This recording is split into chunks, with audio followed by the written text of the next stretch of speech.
What's up, y'all? Today we're going to be talking about screenwriter Taylor Sheridan's American Frontier Trilogy.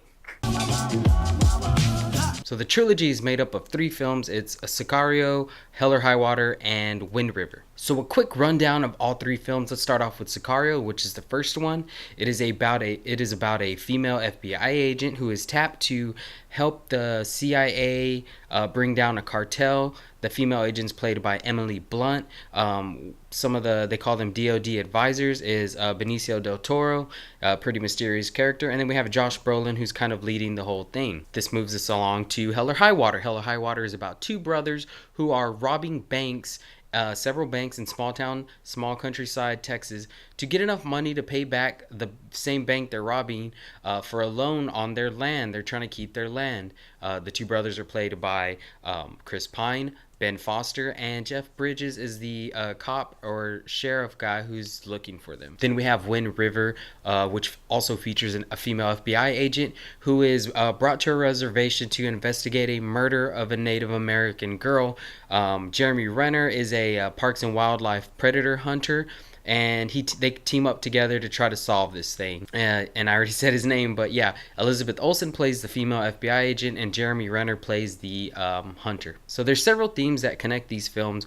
One is that they all take place in this American frontier, this modern American frontier. Sicario takes place in Mexico, Texas, and Arizona. Hell or High Water takes place in the countryside, flatland Texas. Wind River takes place on an Indian reservation in Wyoming. Now, when we say American frontier, these are all large, vast pieces of land in America that were settled and were dangerous for the longest period. Each film has a lot of action, and they're paced very well, but what I want to also focus on are the quiet in-between moments where there's really not action going on. It's more dialogue, and we're getting to know these characters, their backstory, and what really drives them. A lot of these people are scarred from their past, and they have issues and skeletons in their closet that they carry around with them, but that's what makes them stronger, and that's what helps them thrive in this environment that they're thrust into, these situations in these films. And they almost always learn something from what they went through, and they come out changed or different with a different perspective. Another similarity with 2 of the films is that they deal with female FBI agents that are out of their elements, and they're thrust into situations that they just don't know what's going on or what to do. Literally a fish out of water, and they're playing it by ear and rolling with the punches. They're exposed to a world that they were not prepared for, and this, you can see that this really leaves an impact on the characters. It changes them. They learn about ways of life that they didn't know existed, and they learn that there are rules that could be bent and broken, that the normal rules of their society and their lives don't apply to this American frontier where all this carnage and sometimes chaos takes place. One last thing about these films that tie them all together are each movie has a broken father character. And when I say broken father, I mean a character that was a father or is a father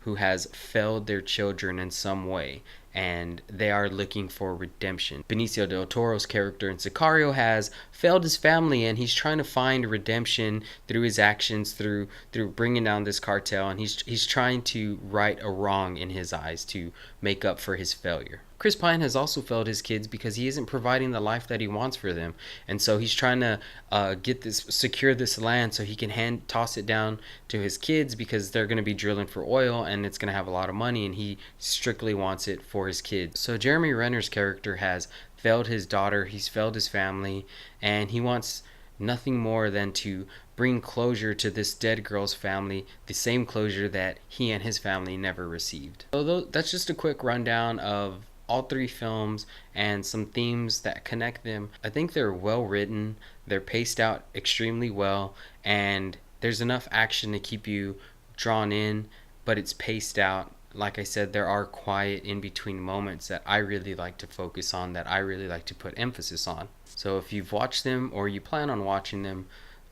look into that. Thank you for watching, and I really appreciate it. Until next time, see you guys. What's up, y'all? Today we're going to be talking about Taylor Sheridan. So the trilogy is made up of 3 films. We're going to go, it's, starting over. Each film is action-packed, and it has Uh, you see a lot of these people. You see another similarity with two of the films is that